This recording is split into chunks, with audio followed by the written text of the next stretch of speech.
તમને પહેલા જ કહી દઉં, હું કોઈને મહેંદી મૂકવા નહીં દઉં. પહેલા હું ડિઝાઇન ફાઇનલ કરીશ. હા હા દેખાડવાની જ હોય ને. પણ બેન ભાઈ, દીપિકા ભાઈ.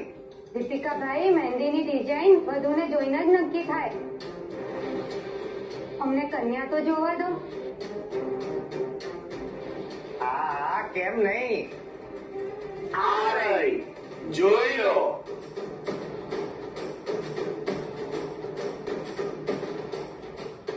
આ બેનના લગ્ન છે? આ તમને કઈ વાંધો છે?